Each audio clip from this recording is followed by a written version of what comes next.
What would you do if your wife smiled at a bouquet of roses and whispered a dead man's name like he was still alive? It was 9:47 p.m., and the kitchen lights in our apartment on West 57th Street in Manhattan flickered slightly as the city hummed outside.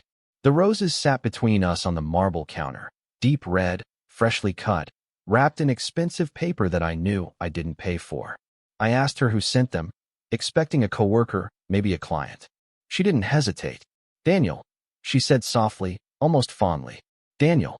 The problem was, Daniel had been buried 3 years ago, and the way she said his name made it clear she wasn't joking. If you genuinely enjoy our stories, please subscribe to the channel, tell us where you're from, and what time it is right now. It's always fascinating to know how far our story flows. I laughed at first, not because it was funny, but because my brain needed an escape hatch. "That's not funny, Claire." She didn't laugh back. She just picked up the card, ran her thumb over the ink like she'd done it 100 times before, and walked past me toward the bedroom. That's when something inside me shifted. Not suspicion, not anger, something colder. Because I realized in that moment, I didn't know my wife at all. Claire wasn't always like this. Or maybe she was, and I was too blind to see it. She used to wait for me by the door when I got home from my job in Midtown. Used to kiss me like she meant it.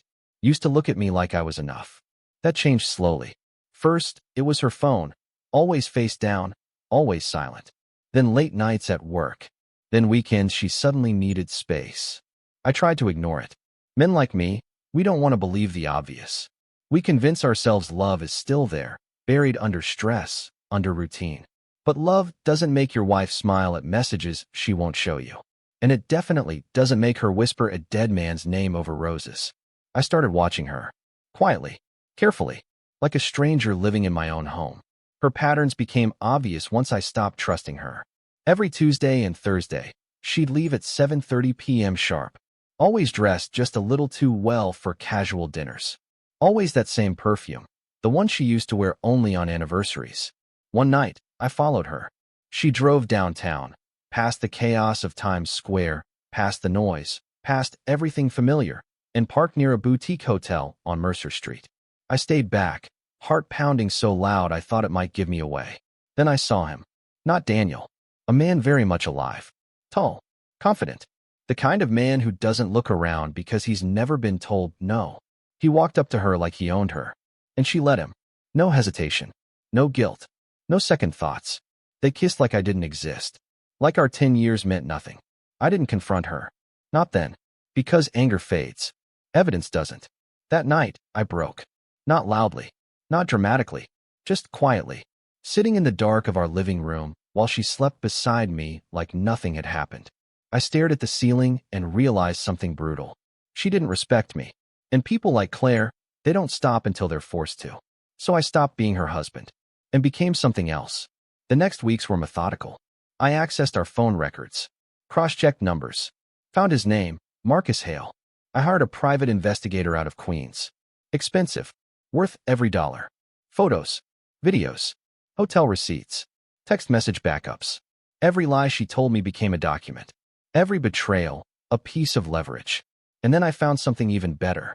Marcus wasn't just sleeping with her. He was married too. That's when the plan changed. This wasn't just about revenge anymore. This was about demolition. I met Marcus's wife first. A quiet cafe on Lexington Avenue. She didn't believe me at first. Why would she?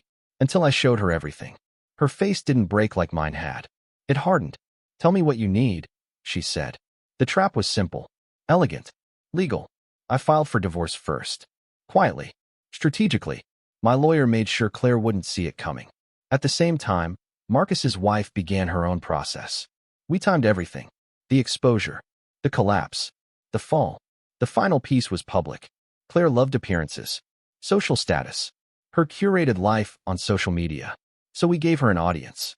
A charity gala in downtown Manhattan. One she had been planning for months. Everyone important would be there. Friends, colleagues, investors, Marcus included. That night, she looked perfect. Of course she did. She always did when she was lying. She spotted me across the room and smiled, like we were still us. Like she hadn't destroyed everything. I smiled back, because she had no idea what was coming. Halfway through the event, the presentation began. Her presentation. Except, it wasn't her slides anymore. The screen behind her flickered. And then, photos. Clear. Undeniable. Her. Marcus. The hotel. The timestamps. Gasps filled the room. Her voice disappeared. Marcus froze. His wife stood in the crowd, arms crossed, watching him unravel.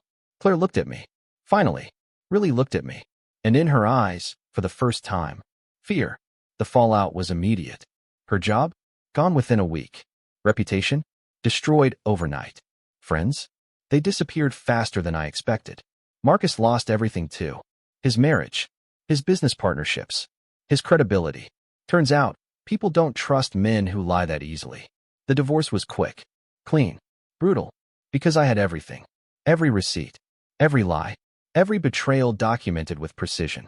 She tried to fight. At first. Then she realized she couldn't win. The last time I saw Claire was outside the courthouse in Lower Manhattan. No makeup. No confidence. No control. Just a woman I barely recognized. Why did you do this to me? She asked. I almost laughed. But I didn't. Because it wasn't funny. You did this to yourself, I said. And I walked away. I moved out of the apartment on West 57th. Sold the furniture. Kept nothing that reminded me of her. Except one thing. The card from those roses. Still sitting in a drawer. Still signed with a dead man's name. Because to this day, I don't know if Daniel was ever really dead. Or if that was just the first lie I was too blind to question. The end.